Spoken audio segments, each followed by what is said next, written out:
हमारे साथ तमाम जो राजनीतिक मेहमान हैं वो लगातार मौजूद है। हिमांशु शुक्ला, प्रवक्ता भारतीय जनता पार्टी, राकेश शेट्टी, प्रवक्ता कांग्रेस जिन्होंने हमें ज्वाइन किया है, चिराग शेट्टी इस वक्त हमारे साथ मौजूद है, प्रवक्ता आम आदमी पार्टी, सूर्य प्रकाश मैथिल राजनीतिक विशेषज्ञ के तौर पर, परविंदर सिंह सेठी राजनीतिक विशेषज्ञ के तौर पर हमारे साथ मौजूद है, प्रेम कुमार वरिष्ठ पत्रकार हमारे साथ मौजूद है। इसके अलावा हमारी पॉलिटिकल एडिटर अदिति नागर भी स्टूडियो में इस वक्त मौजूद है। और अदिति, सबसे पहले आपके पास ही आते हुए, क्योंकि चुनाव में आप खुद ग्राउंड जीरो पर उतरी, पहले सड़क, पानी, बिजली ये मुद्दा यहाँ से होते हुए फिर प्रदूषण पर और उसके बाद बांग्लादेशी घुसपैठियों पर, लेकिन फिर भ्रष्टाचार का मुद्दा उठ जाता है, सीएम आवास का मुद्दा उठ जाता है और फिर हम देखते हैं कि किस तरीके से जहर की बात भी अरविंद केजरीवाल कर देते हैं। लेकिन इस बार दिल्ली का चुनाव आपको कैसा नजर आ रहा है? दिल्ली का चुनाव इस बार ऐसा लग रहा है जैसे देश का चुनाव है। और आपने कहा कि बात शुरू होती है प्रदूषण से, जीवन से, जनरेशन क्या हवा इनहेल कर रही है, कैसे जीवन बीत रही है। लेकिन अब जब चुनाव इस मोड पर आ गया, आखिरी के 10-15 दिन भी आप देखें तो ना तो साफ हवा का जिक्र था, ना जनता कर रही थी, ना पॉलिटिकल पार्टीज, ना ही किसी के मैनिफेस्टो में था, ना ही पानी का जिक्र कर लें, सिर्फ जिक्र अगर था तो हिंदुत्व का था, 14 रैलियां योगी जी की, या था जातियों को लेकर कि कैसे दलित समुदाय, कांग्रेस चाहती थी, पर्चे बांट रही थी, फिर भारतीय जनता पार्टी, यहाँ तक कि आपने कल प्रधानमंत्री की स्पीच सुनी तो उन्होंने पूछा कि कौन से एससी या एसटी समुदाय में 3 सांसद एक घर से थे, ठीक है। वहीं अरविंद केजरीवाल मुफ्त की बात करते आए, उनके पास यही है कि वो बिजली मुफ्त दे रहे हैं क्योंकि उनके साथ एंटी इनकम्बेंसी भी है, उनकी आम आदमी पार्टी वाली इमेज पे भी डेंट हो चुका है। तो ऐसे में जो असल मुद्दा था, बीजेपी विकास की बात कर रही थी, विकास गौड़ है, एक बार फिर हिंदुत्व। आज आपने तस्वीरें देखी, बेहद खूबसूरत तस्वीर थी महाकुंभ की, लेकिन जाहिर तौर पे 5 तारीख को थी तो उसका कहीं ना कहीं मैसेज केवल और केवल वोटर्स पे पड़ता है। कल जो लोकसभा से उन्होंने भाषण दिया शाम 5 बजे, उसमें भी जकूजी का जिक्र किया, उसमें तमाम उन बातों का जिक्र किया, जाहिर तौर पे दिल्ली चुनाव। तो अंततः ये चुनाव एक दूसरे पर बयानबाजी और केवल हिंदुत्व, जातिवाद और तीसरा फ्रीबीज पर आकर रह गया है। और फिर भी जो भी पॉलिटिकल पार्टी जीतती है, मेरी अपील ये है कि दिल्ली की जनता को आप 3 चीजें दे दीजिए जो भी जीतता है। पहला, साफ हवा, दूसरा साफ पानी और तीसरा ऐसी सड़कें जिसमें ट्रैफिक में 2-2 घंटे नहीं खड़ा रहना पड़े, क्योंकि एक्चुअल में इन तीनों बातों की तो इन चर्चा हो ही नहीं रही है। हालांकि ये चुनाव सबके प्रतिष्ठा का चुनाव हो चुका है। लेकिन सबसे बड़ी बात है जो 3 बातों का आपने जिक्र किया आदित्य, और मुझे लगता है कि सबसे जरूरी, आप देखिए राजधानी दिल्ली में, देश की राजधानी है, लेकिन फिर भी वहां पर पानी को लेकर के आम जनता किस तरीके से परेशान है, सड़कों को लेकर के आम जनता किस तरीके से परेशान है, इस पर सूर्य प्रकाश जी मैं आपका रिएक्शन लूंगी। लेकिन एक बार ग्राउंड जीरो अपने दर्शकों को लिए चलते हैं। ग्रेटर कैलाश से मेरे साथ मेरे सहयोगी केशव मौजूद है, इसके अलावा अक्षय मेरे साथ मेरे सहयोगी जंगपुरा से मौजूद है। केशव, आपके पास आते हुए, क्योंकि ग्रेटर कैलाश बहुत हाई प्रोफाइल सीट है, सौरभ भारद्वाज वहां से कैंडिडेट है। कुछ समय पहले हमने देखा था कि वहां पर नोकझोंक की भी खबरें सामने आई थी पुलिस और सौरभ भारद्वाज के बीच। अभी आप जहां पर मौजूद है वहां पर क्या जानकारी है, किस तरीके की तस्वीर वहां पर?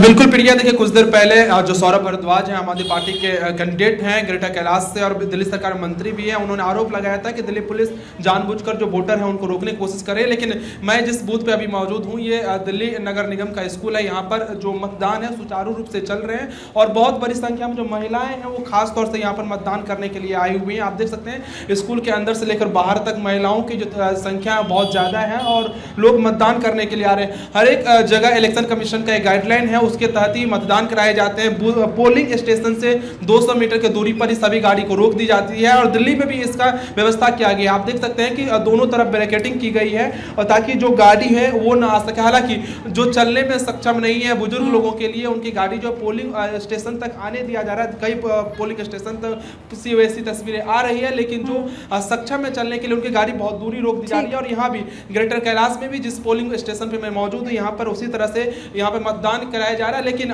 कई जगह से इस तरह के आरोप खासतौर से आम आदमी पार्टी की तरफ से लगाए जा रहे हैं, लेकिन ग्राउंड पे जो लोग हैं अपने मताधिकार का प्रयोग करने के लिए आ रहे हैं और एक एक करके कतारबद्ध तरीके से जो है मतदान है वो लोग कर रहे हैं। सुबह अगर 9 बजे की बात करें तो मतदान प्रतिशत में बहुत कमी थी, लेकिन धीरे धीरे जैसे नजर आ रही है। तो चलिए ये भी एक पॉजिटिव खबर है जो कि आपने दिखा दी और इन तस्वीरों के साथ कि वहां पर भी लोग पहुंच रहे हैं अपने मताधिकार का इस्तेमाल करने के लिए दोपहर में भी। मैं आपके पास अक्षय आना चाहूंगी, और क्योंकि जंगपुरा भी बहुत हाई प्रोफाइल सीट हो गई है, मनीष सिसोदिया जो कि पटपड़गंज छोड़ करके वहां पर आए हैं, किस तरीके का मुकाबला आप देख पा रहे हैं? एक तरफ फरहाद सूरी है, दूसरी तरफ वहां पर तरविंदर सिंह मारवाह हैं। आम जनता के बीच कौन कौन से मुद्दे? और देखिए साफ तौर पर है कि जिस तरह से तरविंदर सिंह मरवाह बीजेपी के प्रत्याशी हैं, फरहाद चौधरी कांग्रेस के प्रत्याशी हैं, और हाई प्रोफाइल सीट इसलिए बन गई क्योंकि मनीष सिसोदिया डिप्टी सीएम हैं, यहाँ से चुनाव लड़ रहे हैं। और साफ तौर पर है कि कुछ देर पहले हंगामा भी हुआ, तमाम आरोप भी लगाए गए आम आदमी पार्टी के द्वारा, लेकिन अब वहाँ से जो एक्स्ट्रा टेबल लगाई गई थी उसको प्रशासन ने हटवा दिया है। अब मामला पूरा शांत हो चुका है। हालांकि 1 घंटे पहले तस्वीर कुछ अलग दिखाई दे रही थी। साफ तौर पर है कि हाई प्रोफाइल सीट है तो इस पर सभी की नज़रें हैं, लेकिन अब मतदान प्रक्रिया बेहतर तरीके से सुचारू रूप से चल रही है और मतदाताओं में अब थोड़ा सा उत्साह भी देखा जा रहा है, क्योंकि जिस तरह से मॉर्निंग में बूथ खाली नज़र आ रहे थे, बहुत लोगों की संख्या नहीं पहुंच रही थी, लेकिन अब लोग बूथ पर पहुंचने लगे हैं और तस्वीरें अब सुखद दिख रही हैं। ऐसा लगता है कि जैसे जैसे दिन ढला है अब दिल वाले की जो नगरी कहा जाती है वो चुनाव जो अपने मतदान में हिस्सा ले रहे हैं। और कुछ अक्षय, हम भी यही उम्मीद करते हैं, एक जगह बूथ पर हूँ, यहीं बगल में थोड़ा सा हंगामा हुआ था। और ठीक, हम भी यही उम्मीद करते हैं कि दिल वालों की दिल्ली घरों से बाहर निकले। शाम के 6 बजे तक वोटिंग करना है तो घरों से बाहर निकले, अपने मताधिकार का इस्तेमाल जरूर करें। एक बार फिर से चर्चा में वापस लौटते हैं, तमाम राजनीतिक मेहमान भी हमारे साथ मौजूद है, इसके अलावा एक्सपर्ट्स भी हमारे साथ लगातार मौजूद है। सूर्य प्रकाश जी, आपके पास आते हुए, और इससे पहले अदिति जिस बात का जिक्र कर रही थी कि ये जो चुनाव है ये शुरू हुआ था आम जनता के मुद्दे पर, लेकिन धीरे धीरे ये नैरेटिव का चुनाव हो गया और बयानबाजी का चुनाव हो गया। आपका टेक इस पर? धन्यवाद प्रिया जी। पहले तो आपको और पूरे देश को भारत माता की जय, वंदे मातरम। और दिल्ली की जनता से कहूँगा कि आप घर से निकलें और पहले मतदान करें, क्योंकि ये दिल्ली के भाग्य के फैसले का दिन है आज। अब जहाँ तक आपने कहा विश्लेषण की, तो मेरे को ये कहने में कोई गुरेज नहीं है कि लगातार 3 बार मुख्यमंत्री रह ली अरविंद केजरीवाल जी, और उन्होंने फ्री बीज का एक कल्चर ऐसा चलाया दिल्ली के अंदर, जिसकी पिच पर मजबूरी में भारतीय जनता पार्टी को भी बैटिंग करनी पड़ी।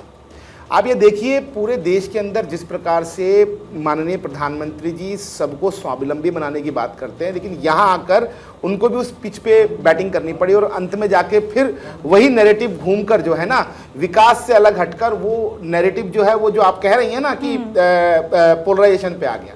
देखिए मजबूरी क्या है दिल्ली की? दिल्ली की मजबूरी ये है कि दिल्ली के अंदर व्यवस्था सबको चाहिए, दिल्ली के अंदर सुविधाएं सबको चाहिए, परंतु उनको फ्री बीज भी चाहिए। इसी चीज को भांपते हुए भारतीय जनता पार्टी ने जो 2500 रुपए की घोषणा की और जो कहा उन्होंने कि जो लाभकारी योजनाएं वो बंद नहीं होंगी, ये सब उनको घोषणा करनी पड़ी। लेकिन मैं आपको बताऊं प्रिया, इसके अंदर आम आदमी पार्टी ने एक एज लिया, क्योंकि जो उन्होंने शुरुआत में अधिसूचना जारी होने से पहले 40 लाख से ज्यादा फॉर्म भरवाए और जनता के बीच में एक मैसेज कन्वे करने का जो सफल रहे, वो कार्ड बंटवाने में, फॉर्म भरवाने में सफल रहे, जो कि अनैतिक कार्य था। उससे जो आम जनमानस है ना, उसके दिमाग में है। अब जब वो वोट करने जा रहे हैं, मैं महसूस कर रहा हूं इस चीज को, वो कार्ड भी लेके जा रहे हैं। तो ये सब चीजें ऐसी हैं जो कि दिल्ली के अंदर थोड़ा सा कहीं नुकसान करेंगी। बीजेपी से ही रिएक्शन ले लेते हैं। हिमांशु जी, कुछ मजबूरी हो गई थी क्या बीजेपी की, क्या आम आदमी पार्टी के पिच पर आप लोग भी आ गए फ्री बीज को लेकर? जी नहीं, कोई मजबूरी नहीं हुई थी। हम लोग जो है ग्राउंड रिपोर्ट लेने गए, तो जब जमीनों पे गए तो देखा जनता को जो है जरूरत थी इस चीज की। तो कुछ ऐसे लोग हैं जैसे झुग्गी झोपड़ियों में हैं, क्योंकि केजरीवाल जी ने तो वादा किया था कि ये नौकरियां देंगे और सबको बेरोजगारी मुक्त कराएंगे। तो हम लोग ने जाके देखा कि सिविल डिफेंस के जो लोग हैं उनकी 6 महीने से सैलरी नहीं आई। हमारी आंगनवाड़ी की जो महिलाएं हैं जिनका वेतन 12,000 रुपए है मात्र में, उनकी 6 महीने से नहीं आई है। विधवा पेंशन में जो हमारी बूढ़ी महिलाएं हैं उनको अभी तक रुपया नहीं मिला है।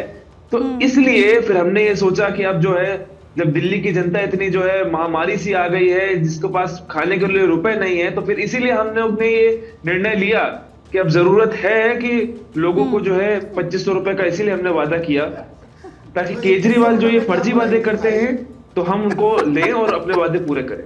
ठीक है चिराग जी, 2100 रुपए में क्या बुराई? जब आप जनता के बीच में जाते हैं, 10 साल सत्ता चलाई आप लोगों ने, लेकिन क्या जनता पूछेगी नहीं कि पहले साहब जो वादे किए थे अभी तक पूरा क्यों नहीं किया? यमुना की दुर्दशा पर तो आपसे सवाल पूछा जाएगा। बड़ा अच्छा आपने जो ओपनिंग दिया ना, मुझे बड़ा अच्छा लगा। जिस तरह से आपकी स्माइल आई ना जब इन्होंने बोला 2500 रुपए क्यों देने पड़ रहे हैं, तो जनता को अपना जवाब तो वही मिल गया कि कैसे आम आदमी पार्टी को कॉपी करने की जरूरत पड़ गई, क्योंकि जो हमारी सारी स्कीम्स थी वो अच्छी थी और दिल्ली की जनता उससे कितना रिलेट कर पा रही थी। वो एक इंसान जिसने 28,000 करोड़ का बजट ले जाकर 80,000 करोड़ सवाल पे आइए, सवाल पे चिराग जी, मुझे ब्रेक आज लेना है, दिल्ली की सवाल पे जनता अगर आम आदमी पार्टी को चुनती है तो 25,000 रुपए महीने की बचत उन्हें मिलती है कहीं ना कहीं। इलेक्शन कमीशन के हिसाब से प्रचार हम बात बंद हो कर चुका रहे है भाई साहब, अब प्रचार ना करे पार्टी का। अरे आप तो पैसे बांट रहे हो जंगपुरा में, पता चला कि नहीं आपको? आपके सीएम अतिशी का जो है पीए पकड़ा गया है, मेरा मुंह ना खुलवाए, 5 लाख लेके खुद मीडिया में बोल रहा है कि मैं उनका पीए हूं और पैसे बांट रहा हूं। कोई बात नहीं, इट्स ओके, हार मैं बस आपको नियम बता रहा हूं कि अब चुनाव शुरू हो चुका है, अपने पार्टी का प्रचार ना करें टीवी पर। महिलाएं निकली है सर, यहाँ लड़के कुछ नहीं होगा, लड़ाई आप लोगों ने लड़ ली है दिल्ली में, अब देखना होगा ना, आज आम जनता का जिन दिन है उसको डिसाइड करने दीजिए। मैं लौटूंगी, मुझे एक ब्रेक के लिए रुकना पड़ेगा सर। चर्चा लगातार जारी है, लेकिन भारत 24 पर ये महा coverage battle for the capital और इससे जुड़ी हर एक तस्वीर लगातार जारी